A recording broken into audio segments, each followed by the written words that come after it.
की क्लास में हम देखेंगे मोमेंटम संवेग।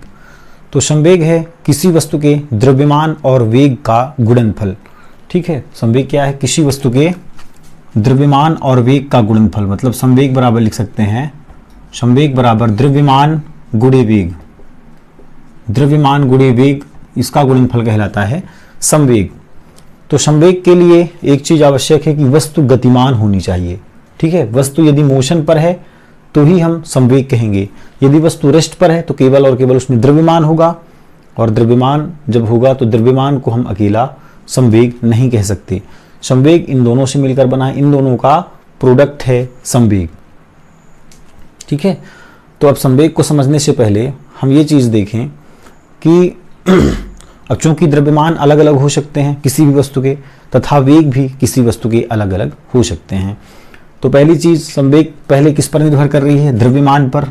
पहले निर्भर कर रही है द्रव्यमान पर, और दूसरी निर्भरता इसकी है वेग पर। दो प्रकार से डिपेंडेंट है मोमेंटम, किस पर? द्रव्यमान और वेग पर। तो द्रव्यमान देखें तो चूंकि दो वस्तुओं को हम यदि लें, ठीक, एक वस्तु का वेग अधिक है, एक वस्तु का द्रव्यमान कम है, दूसरे का द्रव्यमान अधिक है। मान लेते हैं इसका द्रव्यमान है 0.2 किलोग्राम और इसका द्रव्यमान है 2 किलोग्राम। ठीक है, अब ये दो वस्तुएं हैं, इसको जरा हम कुछ ऐसे बना लें। ठीक, इसको जरा हम ऐसे नीचे बना लें, द्रव्यमान पर निर्भरता देख रहे हैं। एक का द्रव्यमान है 0.2 किलोग्राम, दूसरे का द्रव्यमान है 2 किलोग्राम। ठीक है, अब इस वस्तु को इस डायरेक्शन पे फेंका जाता है, इस वस्तु को भी इस डायरेक्शन पे फेंका जाता है। मान लेते हैं दोनों को एक ही स्पीड 4 मीटर प्रति सेकंड के वेग से दोनों को फेंका जाता है। अब इसे हमें पकड़ना है। ठीक, और दोनों क्या है? दोनों के पास क्या है? मॉस है, द्रव्यमान है, और दोनों का वेग भी है, और दोनों का वेग बिल्कुल एक समान है, लेकिन दोनों के मास या द्रव्यमान दोनों के अलग अलग हैं। अब इन दो वस्तुओं को हमें रोकना है, तो जरा सोचो हम कौन सी वस्तु को रोकना चाहेंगे? हम कौन सी वस्तु को रोकना चाहेंगे? 0.2 किलोग्राम की वस्तु को या फिर 2 किलोग्राम की वस्तु को? तो स्वाभाविक सी बात है कि यदि दोनों का मास समान अलग अलग है और वेग समान है तो हम कम द्रव्यमान की वस्तु को 0.2 kg को हम रोकना चाहेंगे। ठीक है, क्योंकि इसे रोकने के लिए हमें अधिक बल की आवश्यकता होगी, अधिक फोर्स की आवश्यकता होगी, और हो सकता है कि इतना फोर्स हम ना लगा पाएं तो हमें चोट भी आ सकती है। तो ये तो स्वाभाविक सी बात है। ठीक, अब मान लेते हैं कि दूसरा कंडीशन क्या हो सकता है? ये तो पहले द्रव्यमान पर निर्भरता हो गई है ना। अब मान लेते हैं दो समान द्रव्यमान के कोई दो पिंड हैं। ठीक, दो ऑब्जेक्ट हैं समान द्रव्यमान के, इसका द्रव्यमान है 0.3 kg और इसका भी द्रव्यमान है 0.3 kg। ये दोनों एक ही दिशा में चलेंगे और दोनों का वेग मान लेते हैं अलग अलग है। इसका वेग है 5 मीटर प्रति सेकेंड और इसका वेग है 20 मीटर प्रति सेकेंड। ठीक, द्रव्यमान पर निर्भरता देख रहे हैं। तो अब देखो ये दोनों पर डिपेंड कर रहा है संवेग, द्रव्यमान पर भी और वेग पर भी कर रहा है ना, क्योंकि इस पर द्रव्यमान भी हम देख रहे हैं और वेग भी देख रहे हैं। तो एक बॉल या एक पिंड हमें कैसे नजर आएगी? एक पिंड हमें कम स्पीड से आती हुई नजर आएगी और दूसरी पिंड हमें अधिक स्पीड से आती हुई नजर आएगी। तो जो ऑब्जेक्ट हमें कम वेग से आती हुई नजर आएगी हम उसे कैच करना चाहेंगे।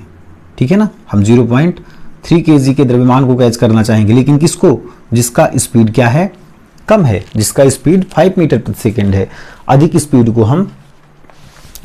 को हम कैरी नहीं करना चाहेंगे। ठीक है, नहीं पकड़ना चाहेंगे अधिक स्पीड वाले पिंड को, क्योंकि हमें अधिक बल की आवश्यकता होगी और हम डर जाएंगे। ये तो नेचुरल है, जो फिजिक्स नहीं पढ़ा है वो भी जानता है। ठीक है, तो ये कंडीशन हो गई। अब तीसरा कंडीशन क्या बन सकता है? तीसरा कंडीशन ये बन सकता है कि देख लेते हैं तीसरा, इसको आप नोट करें।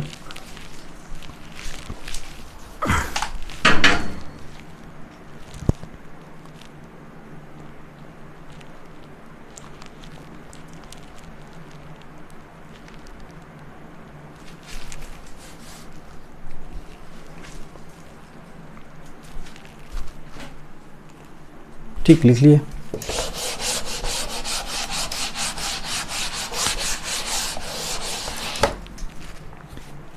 अब मान लेते हैं दो द्रव्यमान, एक का द्रव्यमान है 0.2 kg और दूसरे का द्रव्यमान है 3 kg। ठीक है, अलग अलग द्रव्यमान के दो पिंड हो गए। अब इसका वेग है 6 मीटर प्रति सेकेंड और इसका वेग है 2 मीटर प्रति सेकेंड। ठीक, अब देखिए दोनों के द्रव्यमान भी अलग हैं और दोनों के वेग भी अलग हैं। अब इन दोनों में से हमें किसी एक को कैच करना है, किसी एक को हमें पकड़ना है। तो हम किसे पकड़ना चाहेंगे, हमारे लिए कौन सा ज़्यादा अधिक उपयुक्त होगा। तो इस चीज़ को समझने के लिए हम संवेग पढ़ेंगे। ठीक है, इस चीज़ को समझने के लिए हम संवेग पढ़ेंगे। संवेग यह स्पष्ट करेगा कि इन दोनों पिंडों में से हमें किसे पकड़ना ज़्यादा आसान होगा। ठीक है, तो बात हम द्रव्यमान की कर रहे हैं। तो हम जानते हैं कि हम अधिक द्रव्यमान की वस्तु को, जैसे एक अधिक द्रव्यमान का वस्तु हो गया, जैसे रेल चल रही है मान लो, है ना, द्रव्यमान पर निर्भरता हम देख रहे हैं। जैसे मान लो यहाँ पर रेल चल रही है, पटरी है ये, ठीक, ऐसे रेल चल रही है। ठीक, और इसी के समांतर मान लेते हैं सड़क है और इस सड़क पर चल रही है एक कार। इस सड़क पर एक कार चल रही है, उसी डायरेक्शन पे चल रही है, उसी वेग से चल रही है। ठीक है, अब इसका क्या है, इसका मास अधिक होगा, इसका द्रव्यमान अधिक होगा और इसका द्रव्यमान कम होगा। इसका द्रव्यमान कम और इसका द्रव्यमान अधिक, दिख रहा है ना। ट्रेन का द्रव्यमान अधिक होगा और कार का द्रव्यमान कम होगा। अब मान लेते हैं हमें इसे रोकना है अचानक से और दोनों का वेग मान लेते हैं 20 मीटर प्रति सेकेंड। दोनों 20 मीटर प्रति सेकेंड के वेग से गति कर रहे हैं। तो इनका वेग तो एक समान है लेकिन मास अलग अलग है। इसका मास बहुत अधिक है, इसका मास बहुत कम है। तो इन दोनों को हमें एक साथ रोकना है तो हमें अधिक द्रव्यमान वाली वस्तु को अधिक बल लगाना पड़ेगा और कम द्रव्यमान वाली वस्तु को रोकने के लिए हमें कम बल लगाना पड़ेगा। ठीक है, नेचुरल है ना, बिल्कुल। अधिक द्रव्यमान की वस्तु है, जैसे हम देखते हैं ट्रेन को रोकना होता है बहुत पहले से ब्रेक लगा दी जाती है और बहुत आगे तक, लगभग 1 किलोमीटर चल के वह या 500 मीटर आगे चलकर वह ट्रेन रुकती है। लेकिन कार को हम इसकी अपेक्षा बहुत कम समय में रोक सकते हैं जबकि दोनों सेम मोशन पर गति कर रहे हों। ठीक है, जबकि दोनों सेम स्पीड से गति कर रहे हैं, तब भी अधिक द्रव्यमान की वस्तु को अधिक बल लगाना पड़ेगा और कम द्रव्यमान को हम कम बल लगा करके रोक सकते हैं। ठीक है, तो हम इसको देख लें। तो इसके लिए होता है, इसके लिए एक फार्मूला इसको लिख सकते हैं, मास अधिक, मास मीन्स होता है द्रव्यमान, है ना। द्रव्यमान अधिक तो फोर्स भी अधिक लगानी पड़ेगी, फोर्स अधिक। यदि द्रव्यमान अधिक है तो बल भी अधिक लगाना पड़ेगा। और यदि मास कम है, यदि मास कम है तो फोर्स भी कम लगाना पड़ेगा, फोर्स कम। मास अधिक है, द्रव्यमान अधिक है, जैसे रेल, इसके लिए हो गया रेल, मास अधिक है तो इसके लिए, इसे रोकने के लिए फोर्स भी अधिक लगाना पड़ेगा। और कार का मास कम है तो इसे रोकने के लिए हमें फोर्स भी कम लगाना पड़ेगा। दूसरी चीज, जैसे जब हम सीआईडी देखते हैं तो सीआईडी में ऐसे गेट लगा होता है। ठीक है, जैसे मर्डर वगैरह करते हैं तो जब जाते हैं तो वहाँ पे क्या बोला जाता है, दया को अधिकतर बोला जाता है कि दया दरवाजा तोड़ो। दया को क्यों बोला जाता है, क्योंकि दया का द्रव्यमान उन सब में से अधिक है। दया का द्रव्यमान क्या है, उन सब में से अधिक है दया का। ठीक है, दया का द्रव्यमान उन सब में से अधिक है और बाकियों का द्रव्यमान क्या है, कम है। बाकी का द्रव्यमान कम है तो दया क्या है, अधिक बल है उसके पास, तो अधिक बल से वह खड़ा होकर के भी दरवाजे को तोड़ सकता है क्योंकि उसके पास द्रव्यमान अधिक है। लेकिन जिस व्यक्ति का द्रव्यमान कम है, जो दुबला पतला है, उसे उसी दरवाजे को तोड़ने के लिए क्या करना पड़ेगा, वह पहले पीछे की ओर जाएगा, फिर गति करता हुआ स्पीड से आएगा और इसको धक्का देगा। तो हो सकता है दरवाजा टूटे या फिर टूटे भी ना, है ना। तो इसलिए जिसका द्रव्यमान अधिक होता है, जिस व्यक्ति का, तो उसे दरवाजा तोड़ने में आसानी होती है। तो हम देख रहे हैं कि द्रव्यमान अधिक है तो बल भी उसके पास अधिक होगा और यदि द्रव्यमान कम है तो उसके पास बल कम होगा तो वह वस्तु अपनी वेग बनाएगी वह रनअप करेगी और रनअप करने के बाद उस पर क्या हो जाएगा, द्रव्यमान और वेग दोनों हो जाएगा और उसके पास संवेग हो जाएगा। ठीक है, तो बल दो प्रकार से, बल द्रव्यमान पर निर्भर करता है और बल वेग वस्तु के वेग पर भी निर्भर करता है। कौन? बल नहीं, संवेग, है ना। तो बल भी देख सकते हैं, है ना, मास अधिक है तो बल अधिक, बल अधिक है तो बल कम है तो फोर्स कम, बल कम। ठीक है ना, ये चीजें हो गई। अब इसको बताना है हमें, तो पहले चलो इसको लिख लेते हैं। संवेग है क्या?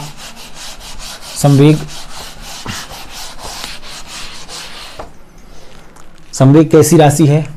संवेग को हम लिखते हैं P से और द्रव्यमान को M से और वेलोसिटी को V से। तो हम जानते हैं कि जो वेग है, वेग कैसी राशि है? सदिश राशि है, वेक्टर क्वांटिटी है। तो और द्रव्यमान क्या है? द्रव्यमान के पास केवल और केवल मैग्नीट्यूड, परिमाण होता है। तो यह एक अदिश राशि है। तो एक अदिश और सदिश का गुणनफल जो हमें मिलता है वह हमेशा सदिश ही मिलता है। तो संवेग कैसी राशि हो जाएगी? सदिश। तो इसकी राशि लिख दें, संवेग की राशि हो गई सदिश। ठीक, मात्रक इसका लिख दें SI मात्रक, SI यूनिट। SI मात्रक क्या हो जाएगा? द्रव्यमान का किलोग्राम इंटू वेग का मीटर प्रति सेकेंड। तो इसका मात्रक क्या हो गया? किलोग्राम मीटर प्रति सेकेंड, या इसको हम लिख सकते हैं किलोग्राम मीटर सेकेंड इनवर्स। ठीक है, इसका विमीय सूत्र लिखें। विमीय सूत्र क्या हो जाएगा? द्रव्यमान का m, ठीक, द्रव्यमान का m, वेग का होता है LT इनवर्स। कैसे होता है? द्रव्यमान बराबर क्या होता है, द्रव्यमान का m, वेग का LT इनवर्स। वेग बराबर विस्थापन बटे समय। तो विस्थापन को हम L से दर्शाएंगे और समय को T से दर्शाएंगे, तो ये ऊपर आ जाएगा LT इनवर्स। इस तरह से वेग बराबर होता है LT इनवर्स। इनको मिलाकर लिख दें तो हो जाएगा MLT इनवर्स। ठीक है, ये है संवेग, ये है संवेग का विमीय सूत्र। ठीक, बात समझ आई।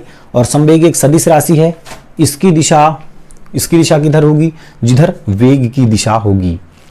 इसकी दिशा किधर होगी? जिधर वेग की दिशा होगी, मतलब वेग की दिशा के अनुदिश होता है संवेग। और संवेग किस पर लगता है? जब m द्रव्यमान की कोई वस्तु v वेग से गतिशील हो, मतलब किसी वस्तु का कुछ ना कुछ द्रव्यमान हो और वह मोशन पर हो, वह गति कर रही हो, तभी हम उसका संवेग बता पाएंगे। ठीक है, और दूसरी बात बताएं तो संवेग जहां हम पढ़ेंगे तो संवेग का मतलब होगा केवल रैखिक संवेग, लीनियर मोमेंटम, रैखिक संवेग। जहां हम संवेग की बात करेंगे वहां रैखिक संवेग समझेंगे। मीन्स वस्तु एक सरल रेखा पर गति करेगी, एक विमीय गति करेगी वस्तु। ठीक है, एक सरल रेखा पर। लेकिन जब बात संवेग की ना होकर के कोणीय संवेग की होगी, तो वस्तु कहाँ गति कर रही होगी? वस्तु किसी सर्कल के अराउंड गति कर रही होगी कोणीय संवेग में। तो बात जहां संवेग की आएगी तो हमें समझना है कि हम रैखिक संवेग की बात कर रहे हैं। मीन्स वस्तु सरल रेखा पर या लीनियर मोमेंटम इसे कहते हैं, हम रैखिक संवेग कहते हैं। ठीक है, तो बात हम इसकी कर रहे थे, तो इसको हम क्या कह सकते हैं? यदि दो अलग अलग द्रव्यमान की वस्तुएं, ठीक है, जिनका संवेग क्या हो? समान हो, जिनका संवेग समान हो। यदि दो वस्तुएं समान वेग से गति कर रही हैं, समान वेग से गति करें, मान लेते हैं इसका वेग 6 मीटर प्रति सेकंड है और इसका वेग भी 6 मीटर प्रति सेकंड है। ठीक है, तो भारी वस्तु का संवेग हल्की वस्तु के संवेग से अधिक होता है। तो भारी वस्तु का संवेग, इसका संवेग अधिक होगा किससे? हल्की वस्तु के संवेग से, हल्की वस्तु के संवेग से भारी वस्तु का संवेग अधिक होगा हल्की वस्तु के संवेग से। तो भारी वस्तु किसे कहेंगे? एक अधिक द्रव्यमान की वस्तु ले लेंगे, और हल्की वस्तु किसे कहेंगे? एक कम द्रव्यमान की वस्तु ले लेंगे। ठीक है, तो जो इसका मोमेंटम आएगा, क्योंकि अब देखो एक 0.2 kg का है जो कि 6 मीटर प्रति सेकंड के वेग से गति कर रहा है, एक 3 किलोग्राम का पिंड है जो कि 6 मीटर प्रति सेकंड के वेग से गति कर रहा है। तो किसका संवेग अधिक होगा? इस कंडीशन के लिए हम देखेंगे कि भारी वस्तु का संवेग अधिक होता है। तो संवेग इक्वल कितना होता है, P इक्वल mv। इसको लिख लो भारी वस्तु के लिए, भारी वस्तु के लिए, और इसको लिख लो हल्की वस्तु के लिए, हल्की वस्तु के लिए। इधर भी हो जाएगा P इक्वल mv, है ना। इसको नाम दे लेते हैं P1 भारी वस्तु का संवेग, इसको नाम दिया हमने P1, और हल्की वस्तु के संवेग को हमने नाम दिया P2। तो P1 इक्वल m कितना है इसका, मॉस है 3, और वेग कितना है 6 मीटर प्रति सेकेंड, ठीक है, या 6 बस रहे हैं 2 अभी। तो ये कितना हो जाएगा 6 त्रिक 18 kg मीटर प्रति सेकेंड, जो कि संवेग का मात्रक क्या है, संवेग है द्रव्यमान गुणे वेग, मीन्स किलोग्राम मीटर प्रति सेकेंड। अब P2 की बात करें तो इसमें m कितना है, हल्की वस्तु का द्रव्यमान है 0.2 kg, और इसका वेग है 6 मीटर प्रति सेकेंड। तो 6 दूना 12, एक अंक बाद दशमलव आ जाएगा, किलोग्राम मीटर प्रति सेकेंड। तो हम देख रहे हैं किसका संवेग अधिक है, बताओ P1 का अधिक है या P2 का अधिक है। तो संवेग हमें किसका अधिक दिख रहा है, संवेग अधिक दिख रहा है हमें P1 का।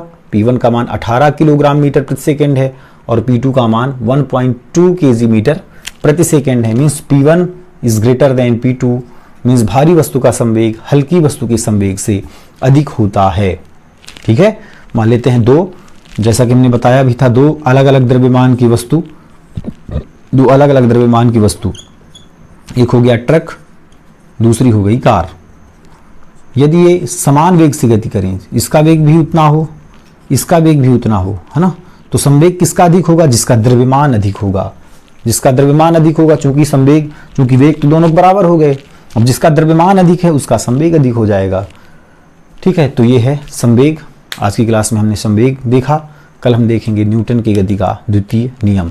तो बात समझ आई, संवेग क्या है, द्रव्यमान गुणे वेग m/v का गुणनफल। अब चूंकि वेग एक सदिश राशि है, तो अदिश और सदिश का जो गुणनफल होता है वह हमेशा सदिश ही मिलता है। इसका मात्रक हो जाएगा द्रव्यमान का किलोग्राम, वेग का मीटर प्रति सेकेंड, तो मात्रक बन गया किलोग्राम मीटर प्रति सेकेंड। विमीय सूत्र हो जाएगा mLT इनवर्स। ठीक, इस प्रकार हमने देखा वस्तुओं के बारे में। ठीक, धन्यवाद।